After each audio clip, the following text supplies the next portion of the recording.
अस्सलाम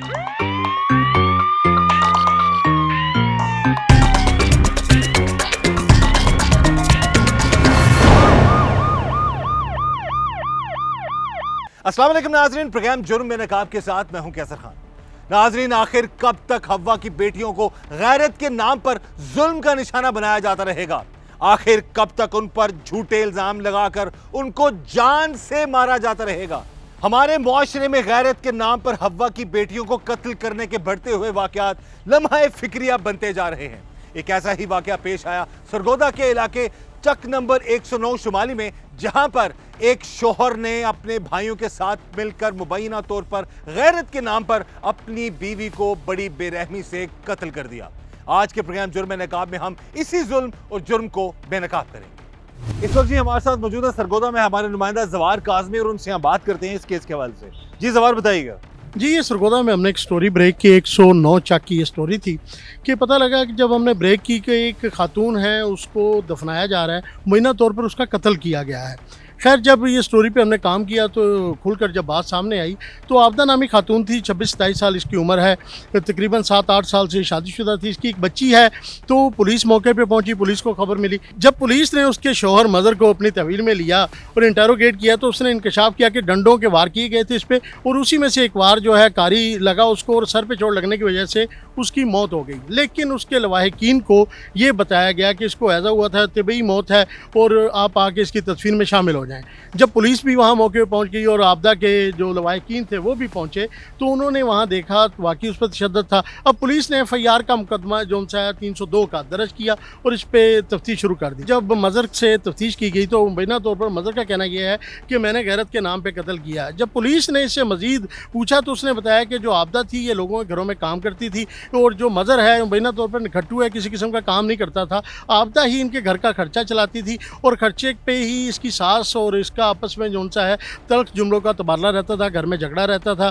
तो पुलिस का कहना यह है कि हम अभी इंटेरोगेट कर रहे हैं, ये हतमी नहीं है कि इसकी वजह कत्ल क्या है, और जैसे ही तफ्तीश मुकम्मल होगी तब ये वाज़ा होगा कि ये कत्ल क्यों किया। यानी कि अभी तफ्तीश में ये चीज़ सामने नहीं आई, जो वो इल्ज़ाम लगा रहा है अपनी बीवी के किरदार पर, वो साबित नहीं हुआ। वो साबित नहीं हुआ है। ये अपने आप को बचाने के लिए भी तो इल्ज़ाम लगा सकता है ना गैरत का नाम। मुमकिन है, क्योंकि अक्सर पाकिस्तान में FIR गैरत के नाम पे कत्ल की जाती है और मुद्दई भी खुद ही बनते हैं और बाद में तस्फिया हो जाता है। लेकिन इस वक्त तक जो मदर का कहना है, मदर का कहना यह है कि मैंने गैरत के नाम पे कत्ल किया है। अभी पुलिस का मौक़िफ़ यह है कि हम इंटेरोगेट कर रहे हैं और हम देख रहे हैं अगर ये गैरत के नाम पे कत्ल है तो उसके हवाले से तो भी जुल्म है, और वैसे कत्ल किया गया तो ये। लेकिन जब जो मदर है उसका कत्ल का छुपाना जो है वो ये जाहिर करता है कि इसकी बदनीति पे जाहिर है, बदनीति थी, इसने उसको कत्ल करना था और उसने उसको कत्ल किया। बज़ाहिर ऐसा गैरत वाला कोई मामला नहीं। लड़की के ससुराल वाले इस बात पर जिद थे कि ये एक तिबी मौत है और उनका दावा था कि लड़की अचानक जिंदगी की बाजी हार गई। लेकिन जब लड़की के घर वाले जनाजे के लिए पहुंचे तो देखा कि उसके चेहरे पर तशद्दुद के निशानात वाज़ेह थे। कफन में लिपटी लड़की के चेहरे और जिस्म पर मौजूद निशानात सामने आए तो कहानी ने खतरनाक रुख इख्तियार कर लिया। तहकीकात आगे बढ़ी तो मालूम हुआ कि ये कोई तिबी मौत नहीं बल्कि एक बेरहम कत्ल था। मकतूला की चची ने टीम जुर्म नकाब से गुफ्तगू करते हुए सबसे अफसोसनाक इंकशाफ किया कि मकतूला 5 माह की हामला भी थी। आखिर ससुराल में ऐसा क्या हुआ कि जालिमों ने 5 माह की हामला बहू को मौत के घाट उतार दिया? गैरत के नाम पर मुबैना तौर पर शोहर ने अपने भाइयों के साथ मिलकर अपनी बीवी को बड़ी बेरहमी से कत्ल कर दिया और फिर ड्रामा ये रचाया कि जी उसकी तिबी मौत हुई है और फौरी तौर पर उसको दफनाने की कोशिश की। लेकिन इलाके की पुलिस ने बरवक्त कार्रवाई की और पता चला कि ये तिबी मौत नहीं है, ये इस औरत को कत्ल किया गया। इस वक्त हमारे साथ मौजूद हैं मकतूला लड़की की चची हैं, इनसे हम बात करते हैं। सब तो पहले सानू बड़ा अफसोस होया है तुहाडी भतीजी नाल जिहड़ा जुल्म है ਉਹਦੇ खावन नहीं कीता वे। शादी जिहड़ी होई है ਉਹ ਆਪਣੀਆਂ ਚ ਹੋਈ ਸੀ ਕਿ बेगानियां ਚ ਹੋਈ ਸੀ? बेगानियां च होई सी। ਤੇ ਇਹ ਕਦੋਂ ਲੜਾਈ ਝਗੜਾ ਸ਼ੁਰੂ ਹੋ ਗਿਆ? ਇਸ ਮਾਮਲਾ ਕਦੋਂ ਇਸ ਤੱਕ ਚਲਾ ਗਿਆ ਕਿ ਉਹਨੇ ਕਤਲ ਹੀ ਕਰਤਾ ਤੁਹਾਡੀ ਭਤੀਜੀ ਨੂੰ? ਉਹਨਾਂ ਭਾਈ ਸਾਨੂੰ ਕਿਹਾ ਭਾਈ ਹੈਜ਼ਾ ਹੋਇਆ। ਅੱਛਾ। ਅਸੀਂ ਆਖਿਆ ਭਾਈ ਕੀ ਪਤਾ ਹੋਇਆ ਉਸੀ। ਫਿਰ ਅਸੀਂ ਉੱਥੇ ਚਲੇ ਗਏ। ਉੱਥੇ ਉਹਨਾਂ ਹੈਜ਼ਾ ਤੁਹਾਨੂੰ ਕੋਈ ਨਾ ਹੈ, ਉਹਨਾਂ ਕੋਸ਼ਿਸ਼ ਕੀਤੀ ਜਨਾਜ਼ੇ ਦੀ, ਦਫਨਾਉਣ ਦੀ ਕੋਸ਼ਿਸ਼ ਕੀਤੀ? ਹਾਂਜੀ, ਜਨਾਜ਼ੇ ਦੀ ਕੋਸ਼ਿਸ਼ ਕੀਤੀ, ਉਤੋਂ ਫਿਰ ਪੁਲਿਸ ਆ ਗਈ। ਉਹਨਾਂ ਫਿਰ ਕੋਈ ਨਾ, ਉਹਨਾਂ ਤਾਂ ਆਖਿਆ ਵੀ ਨਾ ਖੁਦ ਕਤਲ ਕੀਤੀ, ਨਾ ਜ਼ੁਲਮ ਕੀਤਾ, ਨਾ 3 ਦਿਨ ਮਾਰਿਆ ਉਹਨੂੰ। 3 दिन तक? 3 दिन ਮਾਰਦੇ ਰਹੇ ਨੇ ਉਹਨੂੰ? ਮਾਰਦੇ ਰਹੇ। ਇੱਥੇ ਤੱਕ ਜਦ ਤੱਕ ਮਰ ਨਹੀਂ ਗਈ? फिर की क्या ਉਹਨਾਂ ਦੀ ਮਾਮਾ ਵੀ ਆਈ। 2 ਭਾਈ ਸੀ, ਇੱਕ ਉਹ ਆਪ ਸੀ, ਤੀਸਰੀ ਉਹਦੀ ਮਾਮਾ ਸੀ। ਭਤੀਜੇ ਦੇ ਬਾਰੇ ਦੱਸੋ, ਉਹ ਕੈਸੀ ਸੀ? ਮਸਲਨ ਕਿ ਉਹ ਅਸੀਂ ਜਦੋਂ ਗਏ ਉਦੋਂ ਖਫਾ ਨਹੀਂ ਸੀ, ਉਦੋਂ ਦੇ ਇੱਥੇ ਲੱਗੀਆਂ ਹੋਈਆਂ ਹਨ ਸੱਟਾਂ। ਹੋਰ ਕੋਈ ਉਹ ਆਦਿਆਨ ਬਈ ਸਾਨੂੰ ਕੋਈ ਨਹੀਂ ਪਤਾ ਬਈ ਇਹ ਨਾ ਹੈਜ਼ਾ ਹੋਵੇ। ਉਹਨਾਂ ਇੱਕ ਮੁਤਾਰ ਇੱਥੇ ਮਾਰੀ ਸੀ ਤੇ ਹੋਰ ਕੋਈ ਸਗਤ ਨਾ ਦਿੱਤੀ ਰੱਖ। ਉਹ ਤਾਂ ਅੱਗਾਂ ਜਦੋਂ ਸਿਵਲ ਚ ਗਏ ਉੱਥੇ ਪਤਾ ਲੱਗਾ। ਤੇ ਐਸੇ ਕਰ ਰਹੀ ਤੁਹਾਡੀ ਬੱਚੀ ਜਿਹੜੀ ਭਤੀਜੀ ਸੀ ਇੱਥੇ ਪੱਲੀ ਵੱਡੀ ਹੈ? ਹਾਂ ਇੱਥੇ ਪੱਲੀ। ਉਹ ਬੱਚੀ ਹੈ ਬੱਚੀ। ਸੁਣਿਆ ਲੋਕਾਂ ਦੇ ਘਰਾਂ 'ਚ ਕੰਮ ਵੀ ਕਰਨ ਹਾਂ 2 ਘਰਾਂ 'ਚ ਕੰਮ ਆਉਂਦੇ, ਇੱਕ ਸਕੂਲ ਦਾ ਕਰਦੀ ਸੀ ਤੇ ਇੱਕ ਘਰ ਦਾ ਕੰਮ ਕਰਦੀ ਸੀ। ਅੱਛਾ, ਤੇ ਤੁਸੀਂ ਹੁਣ ਕੀ ਅਪੀਲ ਕਰੋਗੇ ਜਿਹੜਾ ਜ਼ੁਲਮ ਹੋਇਆ ਤੁਹਾਡੀ ਭਤੀਜੀ ਨਾਲ ਜਿਹਨੇ ਮਾਰਿਆ ਹੈ? ਭਾਈ ਸਜ਼ਾ ਤਾਂ ਹੋਣੀ ਚਾਹੀਦੀ। ਉਹਨਾਂ ਐਡਾ ਜੋ ਜ਼ੁਲਮ ਕੀਤਾ, ਐਡੀ ਸਾਰੀ ਉਹਦੀ ਬੇਟੀ ਰਹਿ ਗਈ ਸੀ। ਅੱਛਾ, ਬੇਟੀ ਤੁਹਾਡੇ ਕੋਲ ਹੈ ਹੁਣ? ਨਹੀਂ ਉਹਨਾਂ ਲੈ ਲਈ। ਜਿਹਨਾਂ ਮਾਰਿਆ ਉਹਨਾਂ ਲੈ ਲਈ? ਹਾਂ। ਤੁਸੀਂ ਇਹ ਨਹੀਂ ਕਿ ਪੁਲਿਸ ਵਾਲੇ ਨੂੰ ਸਾਨੂੰ ਬੱਚੀ ਲਿਆ ਕੇ ਦਿਓ ਉਹਨਾਂ ਕੋਲ? ਅਸੀਂ ਭਾਈ ਲੈਣਾ ਚਾਹੁੰਦੇ ਆ ਬੱਚੀ। ਤੇ ਦੂਸਰੀ ਗੱਲ ਇਹ 4-5 ਮਹੀਨਿਆਂ ਦਾ ਅੰਮਾ ਲਿਆਈ ਬੱਚੀ ਸਾਡੀ। एक बीवी मां बनने के ख्वाब आंखों में सजाए बैठी थी, मगर उससे जिंदगी नहीं मौत दे दी गई। ससुराल वालों ने मामले को तबई मौत करार दिया, लेकिन पुलिस ने बर वक्त कार्रवाई करते हुए कातिल की हकीकत से पर्दाफाश कर दिया। जुल्म की इंतहा तो ये थी कि 5 माह की हामला खातून को कत्ल करने के बाद उस पर बेजा बोहतान लगाए जा रहे थे और उसके किरदार को दागदार किया जा रहा था। एक ही लम्हे में 2 जिंदगियां छीन ली गईं और एक खानदान हमेशा के लिए उजड़ गया। शोहर ने मुबैना तौर पर गैरत के नाम पर अपनी बीवी को अपने भाइयों के साथ मिलकर कत्ल कर दिया। इस वक्त टीम जुर्म नकाब मौजूद है एसपी इन्वेस्टिगेशन सरगोदा इमरान अब्बास चदर साहब के पास। उनसे हम बात करेंगे इस सारे केस के हवाले से। जी इमरान साहब बताइएगा। जी ये 21 मई को तकरीबन शाम 5 बजे इतला मिली 15 के ज़रिए कि फ़लाँ जगह कुछ सस्पिशियस है, खातून जो है वो उसकी डेथ हो चुकी है, वो अननेचुरल डेथ है, तो उसे लोग दफन कर रहे हैं। वहाँ हमारे पुलिस अफसरान फ़ौरन पहुँच के उन्होंने डेड बॉडी को अपने कब्ज़े में लिया, जाकर उसको एग्ज़ामिन किया। तो वहाँ से अंदाज़ा हो रहा था कि ये नेचुरल डेथ नहीं, क्योंकि थोड़ा सा लेडी कांस्टेबल के ज़रिए जब उसे एग्ज़ामिन करवाया गया तो असल में उसकी हेड इंजरी थी। बज़ाहिर लग रहा था कि ये उसकी डेथ की वजह है। तो उसके बाद उसके वालिद को बुलाया गया, बुला के जब उसको डेड बॉडी को हॉस्पिटल पहुँचाया गया, वहाँ जाके एग्ज़ामिन किया गया पोस्टमार्टम के बाद, तो पता चला कि ये अननेचुरल डेथ है और इसको हेड इंजरी आई है। उसके बाद पुलिस ने बाकायदा उसकी तफ्तीश की, चीज़ों को प्रोब किया। उसके वालदैन और जो लोकल वहाँ लोग थे 109 शुमाली में, उनसे चीज़ों को एग्ज़ामिन किया तो पता चला कि इनका आपस में घर में झगड़ा रहता था किसी वजह से। तो इसका हमन जो है उसका इसके साथ एटीट्यूड ठीक नहीं था।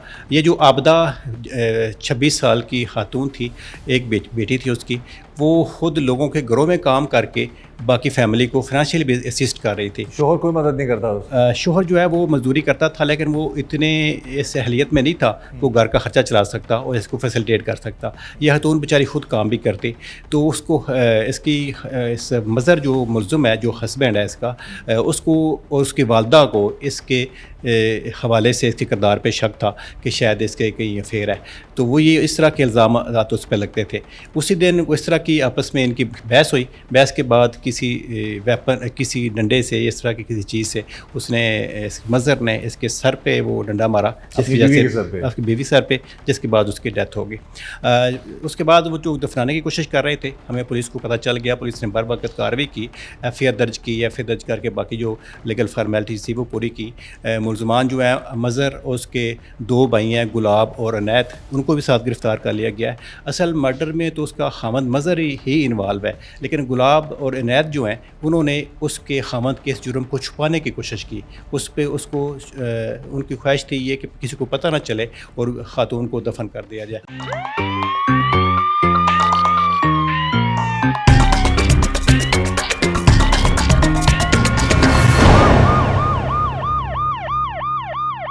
मकतूला घरों में मेहनत मजदूरी करके अपनी और अपनी मासूम बेटी की जिंदगी का बोझ उठा रही थी, मगर उसके बावजूद उसका शोहर, ससुर, देवर और सास उसे हर वक्त बदतरीन तशद्दुद का निशाना बनाते रहे। लेकिन कहानी सिर्फ तशद्दुद तक महदूद न रही। जब जालिम ससुराली उस बेबस लड़की पर जुल्म ढा कर भी न थके तो उन्होंने उसकी जिंदगी ही छीन ली। एक ऐसी खतरनाक वारदात अंजाम दी गई जिसने इंसानियत को शर्मा दिया। तो हमारे साथ मौजूद है मकतूला की पप्पो, उनसे हम बात करते हैं। ਸਭ ਤੋਂ ਪਹਿਲਾਂ ਜੀ ਸਾਨੂੰ ਬੜਾ ਅਫਸੋਸ ਹੈ ਜੀ ਤੁਹਾਡੀ ਭਤੀਜੀ ਨਾਲ ਜਿਹੜਾ ਜ਼ੁਲਮ ਹੋਇਆ ਵੇ। ਜੀ ਜੀ ਇਹ ਦੱਸੋ ਕਿ ਇਸ ਤੋਂ ਪਹਿਲਾਂ ਵੀ ਲੜਾਈਆਂ ਹੋ ਰਹੀਆਂ ਸਨ ਇੰਜ ਦੀਆਂ, ਕਦੀ ਪਹਿਲਾਂ ਪਤਾ ਲੱਗਾ ਮਾਰਦੇ ਸਨ? ਨਹੀਂ ਨਹੀਂ ਕੋਈ ਅੱਛਾ। ਨਹੀਂ ਅੱਛਾ ਸਾਨੂੰ ਤਾਂ ਬਾਅਦ ਹੀ ਪਤਾ ਲੱਗਾ ਜਦੋਂ ਫੌਤ ਹੋ ਗਈ ਹੈ ਨਾ, ਅੱਛਾ ਉਦੋਂ ਆਖਿਆ ਨੇ ਭਈ ਹੈਜ਼ਾ ਉਹਦਾ ਤੇ ਫੌਤ ਹੋ ਗਈ। ਅੱਛਾ ਸਾਡੇ ਜਾਣੇ ਤੀਕਰ ਉਹਨਾਂ ਦਫਨ ਕਰਨ ਦਾ ਇੰਤਜ਼ਾਮ ਕਰ ਲਿਆ। ਉਹਨਾਂ ਆਖਿਆ ਭਈ ਨਵਾ ਧਵਾ ਕੇ ਸਾਡੇ ਵਾਸਤੇ ਮੰਜੀ ਰੋਕ ਦਿੱਤੀ। ਅੱਛਾ ਤੇ ਅਸੀਂ ਗਏ ਤੇ ਅਸੀਂ ਆਖਿਆ ਬਈ ਇੱਥੇ ਮੂੰਹ ਤੇ ਦਾਗ ਆਏ। ਅਸੀਂ ਆਖਿਆ ਬਈ ਇੱਥੇ ਦਾਗ ਹੈ, ਕੁੜੀ ਬੱਚੀ ਨੂੰ ਮਾਰਾ ਤਾਂ ਨਹੀਂ? ਉਹਨਾਂ ਆਖਿਆ ਨਹੀਂ ਮਾਰਾ। ਉਹਨਾਂ ਮੰਨਣਾ ਹੀ ਨਹੀਂ, ਆਖਿਰ ਦੇ ਬਾਕੀ ਤਾਂ ਮੰਨਿਆ ਹੀ ਨਹੀਂ। ਤੇ ਪੁਲਿਸ ਆਈ ਹੈ, ਪੁਲਿਸ ਲੈ ਕੇ ਲੱਗੀ ਗਈ, ਉੱਥੇ ਮੰਨਿਆ ਉਹਨੇ ਤਾਂ ਪਤਾ ਨਹੀਂ, ਤੇ ਸਾਡੇ ਸਾਹਮਣੇ ਨਹੀਂ ਉਹਨਾਂ ਨੇ। ਅੱਛਾ ਤੁਹਾਨੂੰ ਕੀ ਕਿਹਾ ਐਸਾ ਹੋਇਆ ਤਾਂ ਮਰ ਗਈ? ਹੈਜ਼ਾ ਉਹਦਾ ਤੇ ਮਰ ਗਈ। ਤੇ ਫੌਰਨ ਦਫਨਾਉਣ ਦੀ ਕੋਸ਼ਿਸ਼ ਕੀਤੀ ਉਹਨਾਂ ਨੇ? ਫੌਰਨ ਸਾਡੇ ਜਾਣੇ ਤੇ 7 ਵਜੇ ਤਾਈਂ ਉਹਨਾਂ ਦਫਨਾਉਣ ਦੀ ਕੋਸ਼ਿਸ਼ ਕਰ ਲਈ। ਅੱਛਾ ਤੇ ਇਹ ਤੁਹਾਨੂੰ ਪਤਾ ਕਿਸ ਤਰ੍ਹਾਂ ਲੱਗਿਆ ਕਿ ਕਤਲ ਹੋਇਆ? ਕਿਹਨੇ ਤੁਹਾਨੂੰ ਦੱਸਿਆ? ਫਿਰ ਪੁਲਿਸ ਨੇ ਕਿਸ ਤਰ੍ਹਾਂ ਕੀ ਸਾਨੂੰ ਦੱਸਿਆ? ਪਿੰਡ ਵਾਲਿਆਂ ਗਵਾਹੀ ਦਿੱਤੀ ਹੈ ਬਈ ਇਹਨੇ ਮਾਰਿਆ ਨੇ। ਪਿੰਡ ਵਾਲਿਆਂ ਨੇ? ਜੀ ਕੀ ਪਿੰਡ ਵਾਲਿਆਂ ਨੇ ਕੀ ਦੱਸਿਆ ਤੁਹਾਨੂੰ? ਉਹਨਾਂ ਆਖਿਆ ਬਈ ਨਾ ਕੱਲ ਮਾਰੀਏ ਤੇ ਮਰ ਗਈ। ਅੱਛਾ ਜੀ ਕੌਣ ਵੀ ਸ਼ਾਮਿਲ ਤੁਹਾਨੂੰ ਲੱਗਦਾ ਹੈ ਸਾਰੇ ਮਾਮਲੇ 'ਚ? ਮਾਮਲੇ 'ਚ ਸ਼ਾਮਲ ਲੱਗਦਾ ਹੈ ਇੱਕ ਉਹਦੀ ਅੰਮੀ ਆਈ, 2 ਮੁੰਡੇ ਹਨ ਤੇ ਇੱਕ ਉਹਦਾ ਵਾਲਿਦ ਆਈ, ਮੁੰਡੇ ਦਾ, ਅੱਛਾ ਬੱਚੀ ਦੇ ਪਿਓ ਦਾ। ਤੇ ਜਿਹੜਾ ਬੱਚੀ ਦਾ ਖਾਵੰਦ ਹੈ ਉਹ? ਬੱਚੀ ਦਾ ਖਾਵਾਂ ਦੀ ਘਰ ਆਈ। ਤੇ ਜੇ ਪੁਲਿਸ ਨਾ ਆਂਦੀ ਤੇ ਫਿਰ ਇਹਨਾਂ ਨੂੰ ਦਫਨਾ ਦੇਣਾ, ਤੁਹਾਨੂੰ ਤਾਂ ਪਤਾ ਹੀ ਨਹੀਂ ਸੀ ਲੱਗਣਾ? ਸਾਨੂੰ ਪਤਾ ਹੀ ਨਹੀਂ ਲੱਗਣਾ ਜਦੋਂ ਖਫਾ ਨਹੀਂ ਪਾ ਦਿੱਤਾ ਆਈ ਤੇ ਨਵਾ ਵੀ ਦੁਆ ਵੀ ਦਿੱਤੀ, ਤਿਆਰ ਕਰ ਦਿੱਤੀ ਆ। ਸਾਨੂੰ ਕੋਈ ਨਾ ਪਤਾ ਲੱਗਣਾ ਜੇ ਅਸੀਂ ਮੂੰਹ ਤੇ ਦਾਗ ਨਾ ਵੇਖਦੇ ਤਾਂ। ਇੱਥੇ ਹੀ ਦਾਗ ਆਈ, ਇੱਥੇ ਵੀ ਦਾਗ ਆਈ। ਤੇ ਖੱਬੀ ਸਾਈਡ ਤੇ ਮਾਰੀ ਨੇ ਡੰਡਾ, ਖੱਬੀ ਬਾਂਹ ਵੀ ਟੁੱਟੀ ਹੋਈ ਆਈ। ਦੁਬਾਰਾ ਜਦੋਂ ਗੁਸਲ ਕੀਤੇ ਨਾ ਤਾਂ ਮੈਂ ਉੱਤੇ ਆਮ ਤੇ ਖੱਬੀ ਬਾਂਹ ਵੀ ਟੁੱਟੀ ਹੋਈ ਆਈ ਤੇ ਡੰਡਾ ਵੀ ਇੱਥੇ ਲੱਗਿਆ ਉਹਦਾ। ਤੇ ਤੁਸੀਂ ਕੀ ਅਪੀਲ ਕਰਨਾ ਚਾਹੋਗੇ ਸਾਰੇ ਮਾਮਲੇ ਅਸਾਂ ਅਪੀਲ ਕਰਦੇ ਆਂ ਬਈ ਉਹਦੇ ਨਾਲ ਜ਼ੁਲਮ ਹੋਦਾ, ਇਹਨਾਂ ਨਾਲ ਜ਼ੁਲਮ ਹੋਣਾ ਚਾਹੀਦਾ। ਕਦੀ ਉਹਨੇ ਸ਼ਿਕਾਇਤ ਨਹੀਂ ਕੀਤੀ ਆਪਣੇ ਖਾਵੰਦ ਦੀ? ਨਹੀਂ ਕੋਈ ਨਹੀਂ ਕੀਤੀ ਕਦੀ ਵੀ ਨਾ। ਤੇ ਉਹ ਜਿਹੜੀ ਛੋਟੀ ਬੱਚੀ ਉਹਦੀ ਕਿੰਨੀ ਉਮਰ ਹੈ ਜਿਹੜੀ ਹੁਣ ਪਿੱਛੇ ਰਹਿ ਗਈ? ਉਹਦੀ ਉਹ ਸਾਲ ਦੀ ਹੋਣੀ ਜਾਂ ਸਾਲ ਤੋਂ ਕੋਈ ਉੱਤੇ ਹੋਣੀ। ਸਾਲ ਤੋਂ ਉੱਤੇ ਹੋਣੀ। ਕਿੱਥੇ ਵੇ ਹੁਣ ਉਹ? ਉਹਨਾਂ ਦੇ ਕੋਲ ਦਾਦਕਿਆਂ ਕੋਲ। ਦਾਦਕਿਆਂ ਕੋਲ ਹੈ। ਤੇ ਜਿੱਥੇ ਤੁਹਾਡੀ ਬੇਟੀ ਮਹਿਫੂਜ਼ ਨਹੀਂ ਸੀ ਹੈ, ਭਤੀਜੀ ਮਹਿਫੂਜ਼ ਨਹੀਂ, ਉੱਥੇ ਉਹ ਬੱਚੀ ਦਾ ਉਹਦੀ ਜਾਨ ਨੂੰ ਖਤਰਾ ਹੋ ਸਕਦਾ। ਤੁਸੀਂ ਹੁਣ ਕੀ ਚਾਹੁੰਦੇ ਹੋ ਕਿ ਬੱਚੀ ਤੁਹਾਡੇ ਕੋਲ ਰਵੇ ਕਿ ਉਹਨਾਂ ਕੋਲ ਰਵੇ? ਅਸੀਂ ਲੈ ਲਈ ਸਾਂ जो देन था बच्ची लेना चाहते हैं। जी हाँ। इस वक्त हमारे साथ मौजूद हैं मकतूला के चचा और इस केस के मुद्दई हैं। पहली कॉल इनको आई थी मकतूला के ससुराल से। वो क्या कॉल थी, क्या कहा गया इन्हें, क्या बताया गया, और उसके बाद इतना बड़ा जो जुल्म, उसका जो राज है वो कैसे अफशा हुआ, ये हम बात करेंगे इनसे। सब तो पहला जनाब सानू बड़ा अफसोस है ਤੁਹਾਡੀ ਭਤੀਜੀ ਨਾਲ ਜਿਹੜਾ ਜ਼ੁਲਮ ਹੋਇਆ। ਤੁਸੀਂ ਇਸ ਕੇਸ ਦੇ ਮੁਦਈ ਵੀ ਹੋ? ਜੀ ਮੁਦਈ ਹਾਂ ਮੈਂ। ਅੱਛਾ ਤੁਹਾਨੂੰ ਪਹਿਲੀ ਕਾਲ ਕੀ ਆਈ ਤੇ ਤੁਹਾਨੂੰ ਕੀ ਦੱਸਿਆ ਗਿਆ? ਪਹਿਲੀ ਕਾਲ ਸਾਨੂੰ ਕਿਸੇ ਬੰਦੇ ਕੀਤੀ, ਉਹਨਾਂ ਨੇ ਕੀਤੀ ਕਿ ਬੱਚੀ ਤੁਹਾਡੀ ਜਿਹੜੀ 9 ਚੱਕ ਕੇ ਚਾਹੀ ਉਹ ਫੌਤ ਹੋ ਗਈ ਹੈ। ਅੱਛਾ ਅਸੀਂ ਫਿਰ ਤੇ ਰਾਤੀ ਦੀ ਫੌਤ ਹੋ ਗਈ, ਰਾਤੀ ਇਹਨੇ ਸਾਨੂੰ ਨਹੀਂ ਦੱਸਿਆ, ਕਿਸੇ ਬੰਦੇ 9 ਚੱਕ ਦੇ ਦੱਸਿਆ। ਅੱਛਾ ਅਸੀਂ ਉੱਥੇ ਤੋਂ ਤਿਆਰ ਤੋਂ ਰੋ ਕੇ ਉੱਥੇ ਗਏ ਤੇ ਅੱਗੇ ਵੀ ਕਿਸੇ ਬੰਦੇ 1-5 ਤੇ ਕਾਲ ਕੀਤੀ, ਅੱਗੋਂ ਪੁਲਿਸ ਆਈ ਖਲੋਤੀ ਸੀ। ਠੀਕ ਹੈ। ਉਹਨਾਂ ਕੋਈ ਇਹ ਝਗੜਾ ਤੇ ਕੋਈ ਤਸਵੀਰਾਂ ਬਣਾਈ ਹੋਈਆਂ ਨੇ ਬਈ ਸਾਨੂੰ ਕਿਸੇ ਬੰਦੇ ਨੇ ਕਾਲ ਕੀਤੀ ਹੈ ਬਈ ਬੱਚੀ ਕਤਲ ਹੋਈ ਹੈ। ਤੇ ਤੁਹਾਨੂੰ ਕੀ ਬਹਾਨਾ ਲਾਇਆ ਉਹਨਾਂ ਨੇ? ਉਹਨਾਂ ਨੇ ਬਹਾਨਾ ਲਾਇਆ ਜੀ ਇਹਨੇ ਦਾਲ ਖਾਧੀ ਹੈ, ਕਿਸੇ ਟਾਈਮ ਆਂਦੇ ਜੀ ਇਹਨੇ ਹਿੰਦਵਾਣਾ ਖਾਧਾ ਹੈ, ਤਰਬੂਜ਼। ਅੱਛਾ ਤੇ ਕਿਸੇ ਟਾਈਮ ਕੋਈ ਗੱਲ ਤੇ ਕਿਸੇ ਟਾਈਮ ਕੋਈ ਗੱਲ। ਕੀ ਕਹਿੰਦੇ ਨੇ ਹੈਜ਼ਾ ਹੋ ਗਿਆ? ਹੈਜ਼ਾ ਹੋ ਗਿਆ ਤੇ ਮਰ ਗਈ ਹੈ। ਅੱਛਾ ਤੇ ਤੁਹਾਡੇ ਜਾਣ ਤੋਂ ਪਹਿਲਾਂ ਉਹਨਾਂ ਨੇ ਦਫਨਾਉਣ ਦਾ ਸਿਸਟਮ ਸਾਰਾ ਪੂਰਾ ਕੀਤਾ? ਨਵਾ ਲਿਆ ਉਹਨਾਂ, ਮੰਜੇ ਤੇ ਪਾ ਲਿਆ, ਕਫਨ ਚਾੜ ਦਿੱਤਾ, ਲੈ ਕੇ ਜਾਣ ਦੀ ਤਿਆਰੀ ਕਰ ਲਈ ਹੈ। ਅੱਛਾ ਅਸੀਂ ਉੱਥੇ ਗਏ ਆ, ਫਿਰ ਪੁਲਿਸ ਵਾਲਿਆਂ ਆਖਿਆ ਵੀ ਇੰਜ ਨਹੀਂ ਕਿ ਹੁਣ 1-5 ਦੀ ਕਾਲ ਹੈ ਤੇ ਬੱਚੀ ਉੱਥੇ ਲੈ ਕੇ ਜਾਣੀ ਪੈਣੀ ਹੈ। ਅੱਛਾ ਉੱਥੇ ਲੈ ਗਏ, ਉੱਥੇ ਡਾਕਟਰਾਂ ਚੈੱਕ ਚੁੱਕ ਕੀਤੀ ਹੈ, ਉਹਨਾਂ ਆਖਿਆ ਜੀ ਇਹਨੂੰ ਸੱਟਾਂ ਲੱਗੀਆਂ ਹੋਈਆਂ ਨੇ, ਇਹਦਾ ਪੋਸਟਮਾਰਟਮ ਹੋਏਗਾ। ਪੋਸਟਮਾਰਟਮ ਹੋਇਆ ਤਾਂ ਉਹਨਾਂ ਨੇ ਕੀ ਦੱਸਿਆ? ਬੱਚੀ ਦੀ ਮੌਤ ਐਜ਼ੇ ਨਾਲ ਹੋਈ ਹੈ ਜਾਂ ਮਾਰਿਆ ਗਿਆ ਉਹਨੂੰ?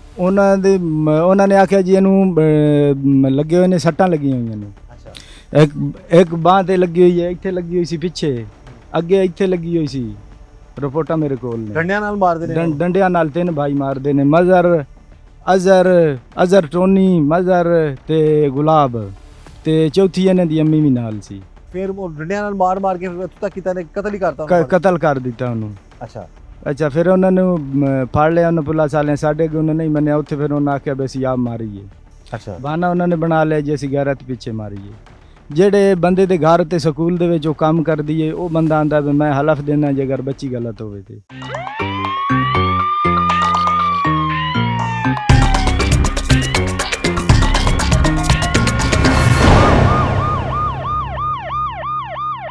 जो मेन मुलजिम है उसने क्या इंकशाफात किए हैं कि क्या वजह थी, क्यों इस हद तक चला गया कि उसने बीवी को जान से मार दिया? देखें जी, वो एक तो स्टार्ट से ही इनके कोई इस तरह अच्छे तल्लुकात नहीं थे। दूसरा, वो इतना उसका रोज़गार भी नहीं था कि वो घर के सारे मामला अफोर्ड करता। उसको अपनी बीवी के जब लोगों के घरों में काम करती थी तो उसकी मज़र जो है उसकी वालदा के साथ भी आपदा के अच्छे तल्लुकात नहीं थे। वालदा उसके इसके साथ झगड़ती रहती थी। तो इस सारे फैक्टर में उसने और तरह की बातें उस पर अलज करने की कोशिश की कि शायद उसका कहीं अफेयर है, किसी से रिलेशन है। ये बात उसके खामन ने अलज करने की कोशिश की। हालांकि हमें इसमें कोई ऐसी बात नहीं है, सदाकत नहीं है। यानी मार दिया बीवी को और गैरत का नाम दे के बचने की कोशिश कर ऐसे की है, और कोई बज़ाहिर ऐसे हमें कोई इस तरह की बात नज़र नहीं आई कि वो बेचारी मजदूरी के अलावा कोई काम करती हो। तो वो खामन जो था उसका, वो समझें कि एक नहल था, चीज़ें अफोर्ड नहीं था कर सकता, उल्टा उसका एटीट्यूड भी ख़राब था। तो ये बात उनकी आपस में झगड़े की वजह बनी। उसके बाद उसने उसे डंडा वगैरह सर में मारा और उसकी डेथ हो गई। अच्छा, ये कितने, इसके बच्चे कितने हैं औरत के? इसकी एक ही बेटी है, तकरीबन 1.25 साल की वो बेटी है। और ख़ातून जो जवान थी, 26 साल की उम्र थी, लेकिन उसकी हिम्मत है कि वो अपने ज़िंदगी मामला बाकी चलाने के साथ वो मजदूरी भी कर रही थी लोगों के घर में, ताकि उसके घर में सानियाँ रहें। शादी कितना अर्सा चली इन दोनों? तकरीबन इनकी 2 साल पहले शादी हुई 2 साल थी पहले जी। और इसका जो ख़ातून है, इसके मेके भी इसी गांव में है, लेकिन इसका वालिद जो है वो काम के सिलसिला में फैसलाबाद होता है, वहाँ शिफ्ट हो गई फैमिली, वहाँ मजदूरी कर रहे हैं। अब एविडेंस स्ट्रॉन्ग है जी, जिस शख्स ने जो गैरत के नाम पर कत्ल किया अपनी बीवी को, उसको कानून के मुताबिक कड़ी से कड़ी सज़ा मिलेगी? बिल्कुल जी। सारे जो जुर्म के उसमें जुर्म के ऑफेंस जो बनता है वो सारे के सारे लगाए गए हैं। उसमें पुलिस जो है उसने पूरी कलेक्शन ऑफ एविडेंस की है, प्रोसिक्यूशन भी इसमें इंशाल्लाह की जाएगी और इसको मुलज़म को करारे वाकई सज़ा दिलवाई जाएगी। उसके बाई जो कि इसको जुर्म को जिन्होंने छुपाने की कोशिश की है, उनको उस हद तक उनको भी सज़ा करवाने की पूरी कोशिश की जाएगी। जो बयान दे रहे हैं वो कह रहे हैं जी मैं गैरत दे नाते मारी, इल्जाम ला रहे हैं जी, इल्जाम ला झूठा रहे इल्जाम ला हैं जी, झूठा इल्जाम अच्छा, ला रहे। ਤੇ ਜਿਹੜੇ ਇਲਾਕੇ ਦੇ ਲੋਕ ਨੇ ਗਵਾਹੀ ਦੇ ਰਹੇ ਨੇ ਜੀ ਤੁਹਾਡੀ ਜਿਹੜੀ ਬੱਚੀ ਬਿਲਕੁਲ ਠੀਕ ਸੀ, ਬਿਲਕੁਲ ਕਿਸੇ ਕਿਸਮ ਦਾ ਕੋਈ ਮਾਮਲਾ नहीं, कोई मसला नहीं। पूरे चक वाले कहते हैं बच्ची ठीक आई है ना, आप ही मारी है। जनानी का ज्यादा मसला होंदा है ਜਿਹੜੀ ਉਹਦੀ ਸੱਸ ਹੈ ਬਈ, ਉਹ ਜਿਹੜਾ ਬੰਡੀ ਜ਼ਿਆਦਾ ਕਰਦੀ ਸੀ, ਬੱਚੇ ਅੱਗੇ ਵੀ ਮਾਰਦੇ ਕੁੱਟਦੇ ਹਨ ਉਹਨੂੰ। ਅੱਛਾ, ਉਸ ਜਨਾਨੀ ਜਿਹੜੀ ਹੈ ਉਹ ਬੱਚੀ ਦੀ ਸੱਸ, ਉਹਦੇ 8 ਪੁੱਤਰ ਨੇ, 9 ਤੇ ਉਹਦੀ ਬੇਟੀ ਕੋਈ ਨਾ, ਇੱਕੋ ਹੀ ਬੇਟੀ ਆਈ, ਉਹ 9 ਵੀ ਆਸਦੇ, ਉਹਦੀ ਧੀ ਵੀ ਆਈ। ਅੱਛਾ ਅੱਛਾ, ਤੇ ਉਸ ਨੂੰ ਫਿਰ ਉਹਨਾਂ ਨੇ ਖਰਚਾ ਕੋਈ ਨਾ ਦਿੰਦੇ ਤੇ ਉੱਥੇ ਕਿਸੇ ਦੇ ਘਰੋਂ ਕੰਮ ਕਰਕੇ ਆਪਣੀ ਬੱਚੀ ਪਾਲਦੀ ਹੈ। ਆਪੇ ਮਿਹਨਤ ਕਰਨ ਲੱਗ ਪਈ जी, खर्चा भी नहीं देते, रोटी पानी खर्चा भी नहीं सी देते।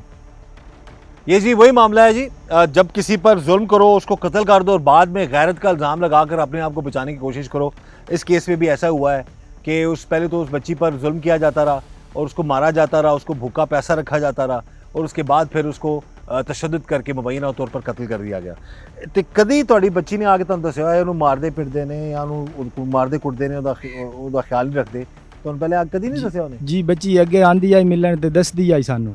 ਅੱਛਾ, ਇੱਥੇ ਮੇਰੇ ਕੋਲ 2-2 3-3 ਮਹੀਨੇ ਰੁੱਸ ਕੇ ਵੀ ਆ ਜਾਂਦੀ ਆਈ। ਤੇ ਤੁਸੀਂ ਕੋਸ਼ਿਸ਼ ਨਹੀਂ ਕੀਤੀ ਕਿ ਅਸੀਂ ਨਹੀਂ, ਅਸੀਂ ਉਹਨੂੰ ਬਚਾ ਲਈਏ ਜਾਂ ਲੈ ਆਈਏ ਘਰ? ਜੀ, ਕੋਸ਼ਿਸ਼ ਅਸੀਂ ਬੜੀ ਕੀਤੀ, ਫਿਰ ਧੀਆਂ ਦੇ ਘਰ ਹੀ ਤੇ ਨਹੀਂ ਖਰਾਬ ਕਰਨੇ ਚਾਹੀਦੇ। ਇੱਥੇ 2-2 3-3 ਮਹੀਨੇ ਅਸੀਂ ਬਾਹਰ ਰੱਖ, ਫਿਰ ਕੋਈ ਬਿਲਾਦਰੀ ਦੇ ਬੰਦੇ ਜਾਂ ਕੋਈ ਆ ਜਾਂਦੇ ਹਨ, ਅਸੀਂ ਚਲੋ ਧੀ ਦੇ ਖਰਾਬ, ਘਰ ਕੀ ਖਰਾਬ ਕਰਨਾ। ਵੇਖੋ ਘਰ ਫਿਰ ਅਸੀਂ ਖਰਾਬ, ਘਰ ਬਚਾ ਦੇ ਚੱਕਰਾਂ 'ਚ ਵੇਖੋ ਬੱਚੀ ਦੀ ਜਾਨ ਚਲੀ ਗਈ। ਜੀ, ਹੁਣ ਤੁਹਾਡੇ ਦਿਲ 'ਚ ਖਿਆਲ ਤੇ ਆਉਂਦਾ ਹੋਏਗਾ ਕਿ ਕਾਸ਼ ਤੁਸੀਂ ਬੱਚੀ ਆਪਣੀ ਲੈਣ ਦੇ ਤੇ ਜੀ ਬਿਲਕੁਲ ਆਂਦਾ ਜੀ। ਸਾਨੂੰ ਇਹ ਪਤਾ ਹੁੰਦਾ ਵੀ ਨਾ ਮਾਰ ਦੇਣੀ ਤੇ ਅਸੀਂ ਫਿਰ ਦੇਣੀ ਕੋਈ ਨਾ।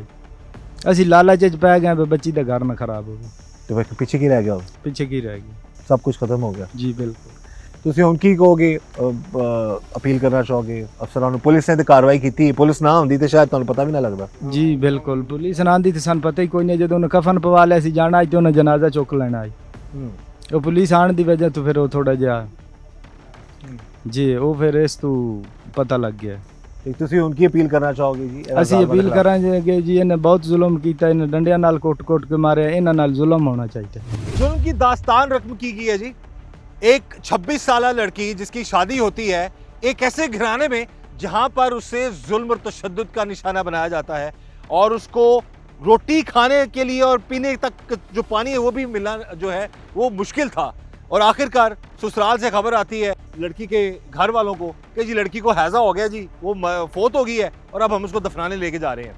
लेकिन जब घर वाले वहाँ पर पहुँचते हैं, क्या हालात थे, किस तरह पता चलता है जी कि लड़की की तिबी मौत नहीं थी बल्कि उसको कत्ल किया गया, ये उनके घर वालों से ही जानते हैं, बच्ची के जो लवाहिकीन उनसे हम जानते हैं। ਸਰ ਜੀ ਬੜਾ ਅਫਸੋਸ ਹੋਇਆ, ਤੁਸੀਂ ਕੀ ਲੱਗਦੇ ਹੋ ਬੱਚੀ ਦੇ? ਦਾਦਾ ਜਦੋਂ ਸ਼ਾਦੀ ਹੋਈ ਹੈ ਉਦੋਂ ਹਾਲਾਤ ਠੀਕ ਸਨ, ਉਸ ਤੋਂ ਬਾਅਦ ਕਿੰਨਾ ਅਰਸਾ ਸਹੀ ਰਹੇ ਨੇ? ਉਸ ਤੋਂ ਫਿਰ ਬਾਅਦ ਸਾਲ ਡੇਢ ਸਹੀ ਰਹੇ ਨੇ, ਸਾਲ ਡੇਢ ਤੋਂ ਵਿਗੜੇ ਨੇ। ਅੱਗੇ ਠੀਕ ਹਨ। ਅੱਛਾ, ਕਿਸ ਗੱਲ ਤੋਂ ਵਿਗੜੇ ਨੇ, ਕੀ ਮਸਲਾ ਸੀ? ਕੋਈ ਪਤਾ ਨਹੀਂ ਆਦਿਆਂ ਯਾਰ, ਸਾਡਾ ਆਪਣਾ ਘਰ ਦਾ ਕੋਈ ਭਾਂਡਿਆਂ ਦਾ ਰੋਲਾ ਪੈ, ਕੋਈ ਭਾਂਡਾ ਚੁੱਕ ਕੇ ਇਸਤਰੀ ਕਰਦੇ, ਯੋ ਕਰਦੇ, ਇਹ ਕਰਦੇ, ਬਸ ਇਹ ਨਿੱਕੇ ਨਿੱਕੇ ਘਰ ਦੇ ਵਿੱਚ ਰੋਲਿਆ। ਤੇ ਫਿਰ ਕੀ ਜ਼ੁਲਮ ਕਰਦੇ ਰਹੇ ਨੇ? 1 ਸਾਲ ਠੀਕ ਰਿਹਾ, ਉਸ ਤੋਂ ਬਾਅਦ ਕਿੰਨਾ ਅਰਸਾ ਤੱਕ ਉਹ ਜ਼ੁਲਮ ਕਰਦੇ ਰਹੇ ਨੇ? ਕੀ ਦੱਸਿਆ ਤੁਹਾਡੀ ਬੇਟੀ ਨੇ ਆ ਕੇ? ਇੱਥੇ ਆ 2-3 ਮਹੀਨੇ ਰਹਿ ਜਾਂਦੀ ਆ, ਆਦੀ ਆਈ ਜਾਣੇ ਮੇਰੇ ਨਾਲ ਬਹੁਤ ਤੰਗ ਕਰਦੇ ਹਨ। ਅਸਾਂ ਇਹ ਹੀ ਬਣਾਇਆ ਭਾਈ ਤੂੰ ਚਲੋ ਯਾਰ ਘਰ ਬਣ ਜਾਏਗਾ, ਅੱਗਾ ਦਿੱਤੀ ਹੋਈਆਂ ਵੀ ਹਿੱਕੇ ਜਾ ਹੀ ਠੀਕ ਹੈ। ਬਸ ਇਹ ਕੋਈ ਗੱਲ ਹੈ, ਇਹ ਕੋਈ ਬਾਤ ਹੈ, ਇਹਨਾਂ ਨੂੰ ਸਾਰੇ ਕੰਮ ਹੀ ਖਰਾਬ ਕਰ ਦਿੱਤਾ। ਤੁਸੀਂ ਦੱਸੋ ਜੀ ਕੀ ਜ਼ੁਲਮ ਕਰਦੇ ਰਹੇ ਨੇ ਤੁਹਾਡੀ ਬੇਟੀ ਤੇ? ਅਸੀਂ ਗਏ ਹਾਂ ਤੇ ਇਹੀ ਕੁਝ ਅਸੀਂ ਸੁਣਦੇ ਰਹੇ ਹਾਂ, ਬਸ ਉਹ ਦਾਲ ਖਾਦੀ ਹੈ ਤਾਂ ਉਹਦਾ ਤੇ ਬਹੁਤ ਹੋ ਗਈ। ਘਰ 'ਚ ਕੋਈ ਮਾਰਦਾ ਸੀ, ਹੋਰ ਵੀ ਮਾਰਦੇ ਸਨ ਲੋਕਾਂ ਨੂੰ? ਸਾਰੇ ਹੀ ਮਾਰਦੇ, ਸਾਰੇ ਲੋਕ ਤੇ ਇਹ ਗੱਲ ਕਰਦਾ ਮਾਰਦੇ ਹਨ, ਤੰਗ ਕਰਦੇ ਹਨ। ਕੀ ਕਹਿੰਦੇ ਨੇ ਪਿੰਡ ਵਾਲੇ, ਕੌਣ ਮਾਰਦਾ ਸੀ? ਪਹਿਲੇ ਸੱਸ ਮਾਰਦੀ ਹੈ, ਬਾਅਦ ਸ਼ਾਮੀ ਉਹ ਆ ਜਾਂਦੇ ਹਨ ਤੇ ਪੁੱਤਰ ਆ ਜਾਂਦੇ, ਬਾਅਦ ਉਹ ਤੰਗ ਕਰਦੇ ਹਨ। ਸਾਰੇ ਮਾਰਦੇ ਹਨ ਜੀ? ਸਾਰੇ ਮਾਰਦੇ ਹਨ।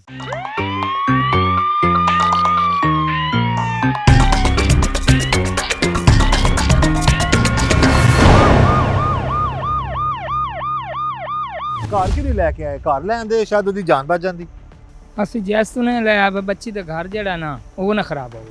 ਨਹੀਂ ਘਰ ਤੇ ਵੇਖੋ, ਘਰ ਬਚਾਉਣ ਦੇ ਚੱਕਰਾਂ 'ਚ ਵੇਖੋ ਬੱਚੀ ਕਿੰਨਾ ਕੁ ਜ਼ੁਲਮ ਹੋਇਆ ਅਸੀਂ ਹੈਗਾ। ਤਾਂ ਬੱਚੀ ਮਰਨ ਵਸਾਣ ਤੋਂ ਪਹਿਲਾਂ ਕਿੰਨਾ ਮਾਰਿਆ ਉਹਨਾਂ ਨੇ ਉਹਨੂੰ? ਮਾਰਦੇ ਤਾਂ ਅੱਗੇ ਵੀ ਹਨ ਨਾ, ਤੇ ਉਹਨਾਂ ਦਾ ਹੱਥ ਹਿੱਲਾ ਉਹਦਾ ਅੱਜ ਤਾਂ ਹੀ ਹੁਣ ਮਾਰੀ ਨੇ ਡੰਡਿਆਂ ਨਾਲ। ਅੱਛਾ, ਤੇ ਅਸੀਂ ਤਾਂ ਇਸ ਚੱਕਰ 'ਚ ਆਸੇ ਬੱਚੀ ਦਾ ਚਲੋ ਘਰ ਜੇ ਹੈ ਖਰਾਬ ਨਾ ਹੋਵੇ। ਵੇਖੋ ਨਾ, ਜਿੱਥੇ ਡੰਡੇ ਮਾਰਨੇ ਵਾਲੇ ਬੰਦੇ ਆਏ, ਉਹ ਘਰ ਕਿਸ ਤਰ੍ਹਾਂ ਸਹੀ ਰੱਖ ਸਕਦੇ ਸਨ ਬੱਚੀ ਦਾ? ਜੀ ਆਓ, ਬੱਚਿਆਂ ਦੀ ਮਜਬੂਰੀ ਵੀ ਤਾਂ ਹੁੰਦੀ ਨਾ, ਅਸੀਂ ਇਸ ਗੱਲ ਤੇ ਰਹੇ ਹਾਂ ਬਈ ਚਲੋ। ਹੁਣ ਤੁਹਾਡੇ ਦਿਲ 'ਚ ਘਰ ਇਹ ਖਿਆਲ ਨਹੀਂ ਉਹਦਾ ਆਉਂਦਾ ਕਿ ਨਾ ਕਾਸ਼ ਅਸੀਂ ਲੈ ਆਉਂਦੇ ਨੂੰ, ਸ਼ਾਇਦ ਉਹ ਬਚ ਜਾਂਦੀ? ਜੀ ਆ, ਹੁਣ ਸਾਡੇ ਦਿਲ 'ਚ ਇਹ ਵੀ ਅਸੀਂ ਪਹਿਲਾਂ ਲੈ ਆਂਦੇ ਤੇ ਬਚ ਹੀ ਜਾਂਦੀ ਨਾ, ਅਸੀਂ ਗੱਲ ਯਾਦ ਆ। ਤੁਸੀਂ ਕੀ ਲੱਗਦੇ ਹੋ ਜੀ ਬੱਚੀ ਦੇ? ਮਾਮੇ ਅੱਛਾ, ਤੁਸੀਂ ਇਹ ਦੱਸੋ ਤੁਹਾਡੀ ਭਾਂਜੀ ਦਾ ਆਪਣਾ ਰਵੱਈਆ ਘਰ ਵਾਲਿਆਂ ਨਾਲ ਕਿਸ ਤਰ੍ਹਾਂ ਸੀ? ਜਦੋਂ ਇੱਥੇ ਤੁਹਾਡੇ ਕੋਲ ਰਹਿੰਦੀ ਸੀ ਉਹਦਾ ਰਵੱਈਆ ਕੈਸਾ ਸੀ? ਉਹ ਜ਼ਿਆਦਾ ਲੜਨ ਵਾਲੀ ਤਬੀਅਤ ਨਹੀਂ ਸੀ ਉਹਦੀ, ਹੈ ਜਾਂ ਕਿ ਮਿਲ ਜੁਲ ਕੇ ਰਹਿੰਦੀ ਸੀ? ਬਹੁਤ ਗਰੀਬ ਬੱਚੀ ਆਈ, ਲੇਕਿਨ ਸਾਡੇ ਉਹਦੇ ਸਸੁਰਾਲ ਵਾਲਿਆਂ ਨਾਲ ਕੋਈ ਆਣ ਜਾਣ ਨਹੀਂ ਸੀ, ਅਸੀਂ ਕੋਈ ਨਹੀਂ ਸੀ ਆਉਂਦੇ ਜਾਂਦੇ। ਬਾਕੀ ਗੱਲ ਇਹ ਵੇ ਕਿ ਗਰੀਬ ਬੱਚੀ ਆਈ, ਇਹਦਾ ਇਨਸਾਫ ਹੋਣਾ ਚਾਹੀਦਾ ਹੈ ਕਿ ਇੱਕ ਗਰੀਬ ਨੂੰ ਇਨਸਾਫ ਹੋਣਾ ਚਾਹੀਦਾ ਹੈ। ਉਸ ਤੋਂ ਬਾਅਦ ਲੜਾਈ झगड़े का मैंने कोई पता नहीं, क्योंकि मेरा आन जान कोई नहीं। ये जी उसके रिलेटिव हैं मकतूला के, कोई चचा है, कोई मामू है, कोई रिश्ते में दादा लगता है। सब ही अफसुर्दा हैं और सब ही यही चाहते हैं कि उनको इंसाफ मिलना चाहिए। अभी जो हालात जहाँ पर आकर पता लगे हैं, इंतहाई गरीब लोग हैं। आप देखें इनके रहने का अंदाज देखिएगा, ये पीछे आप देख झुग्गियाँ हैं, पीछे कच्चे घर हैं और मेहनत मजदूरी करके अपना सिलसिला चला रहे हैं। ऐसे मुजालिम हमारे मुआशरे में लम्हा फ़िक्रिया बनते जा रहे हैं और हम यही चाहते हैं कि ऐसे मामलात की तफ्तीश मेरिट पर हो और जालिमों को कानून के मुताबिक कड़ी से कड़ी सज़ा मिले, ताकि आइंदा कोई भी हवा की बेटी के साथ ऐसा जुल्म ना कर सके जिस तरह इन जालिमों ने किया। भूखा रखा, प्यासा रखा, फिर जब वो कमाने लगी, घर का काम करके अपनी बच्ची का पेट पालने लगी तो उस पर इल्ज़ाम लगाते रहे, उस पर गैरत का इल्ज़ाम लगाकर डंडे मार मार कर उसको कत्ल कर दिया गया। और पता चला है मुबैना तौर पर ये लोग 3 दिन तक उसे तशद्दुद का निशाना बनाते रहे और आखिरकार वो बेचारी जान की बाजी हार गई। बिन माँ की बेटी को जिस चची ने माँ बनकर पाला, जालिम ससुरालियों ने उसी बेसहारा लड़की पर जुल्म के पहाड़ तोड़ दिए। टीम जुर्म नकाब को मकतूला की चची ने लर्जाखेज इंकिशाफात करते हुए बताया कि ससुराल वाले उसे 2 वक्त की रोटी तक नहीं देते थे। जब वो अपनी मासूम बच्ची के साथ बैठकर खाना खाने बैठती तो उसके हाथों से उसकी सास नवाला भी छीन लेती। चची के मुताबिक मकतूला ने ससुराल में ऐसी अजियतनाक जिंदगी गुजारी जहाँ उसे न इज्जत मिली, न सुकून और न ही पेट भर कर खाना। बड़ी अच्छी आई, बड़ी तमीज वाली आई, अपनी कमा के रोटी खांदी आई, कोई ओनु रोटी चुकुर ना देंदे, अपना कमा के रोटी खांदी आई, घरां च काम कर खर्चा ना देंदे, ना भुखा रखदे ओनु, भुखा रखदे, रोटी खांदी ते रोटी चुक लैंदे आन, घरां च काम करके तां बच्ची रोटी खांदी आई। मेरी अपनी बेटी सी, मैं अपनी की जे पाली सी। तो और कौन कौन मारदा सी ओनू? सास मारदी सी, जे देर होते मारदे सी, बंदा होता मारदा सी भाई। बड़ी तंग सी, बड़ा औखा होना भाई कीती रख। ਤੇ ਜਦੋਂ ਰੋਟੀ ਨਹੀਂ ਸਨ ਦਿੰਦੇ ਉਹਦੇ ਵਾਸਤੇ ਫਿਰ ਉਹਨੇ ਆਪਣਾ ਕੰਮ ਕਰਨਾ ਸ਼ੁਰੂ ਕਰਤਾ ਲੋਕਾਂ ਦੇ ਘਰ ਖਾਣ ਬੱਚੇ ਨੂੰ ਪਾਲਣ ਵਾਸਤੇ। ਉਹ ਲੋਕਾਂ ਦੇ ਘਰ ਕੰਮ ਕਰਦੀ ਸੀ, ਉਹਨਾਂ ਨਹੀਂ ਦਿੰਦੀ ਸੀ, ਆਪ ਹੀ ਰੋਟੀ ਖਾਂਦੀ ਸੀ। ਇਹ ਦੱਸੋ ਉਹ ਸ਼ੱਕ ਕਰਦਾ ਸੀ ਤੁਹਾਡੀ ਭਤੀਜੀ ਤੇ? भाई नहीं शक शुक कोई नहीं करदा। अच्छा। त्रै महीने रुसी रही है, लड़दे आन पे लै गया। ए गए नु तू ओदी बच्ची खो के आ गए। ਅੱਛਾ बच्ची वास्ते रोंदी आई ते ओदे प्यो वास्ते दित्ती है चा। ਅੱਛਾ ते 8 दिहाड़े होए आन आईयो इनु 3 महीने रह के आईए। ਠੀਕ ਹੈ। 8 दिहाड़े होए आन आईयो इनु ते उन्हें कत्ल कर छोड़िए मार के। मां दे होने ना उस बच्ची नु देंदे ते हुण ओ कोई बच्ची नु देंदे पाए हमने। बड़ा जुल्म हुआ मकतूला के साथ। कत्ल करने से पहले उसे बकौल उसके खानदान वाले जो बता रहे हैं, जो हालात नजर आ रहे थे कि उसको भूखा रखा जाता था, प्यासा रखा जाता था, खाने के लिए जब प्लेट उसके सामने पड़ी होती थी वो भी उठा ली जाती थी और उसको जुल्म का निशाना बनाया जाता था। और आखिरकार जुल्म की इंतहा इस हद तक पहुंच गई कि उसको मार दिया गया। हम चाहते हैं इस केस की तफ्तीश मेरिट पर हो। ऑलरेडी पुलिस बहुत अच्छा काम कर रही है।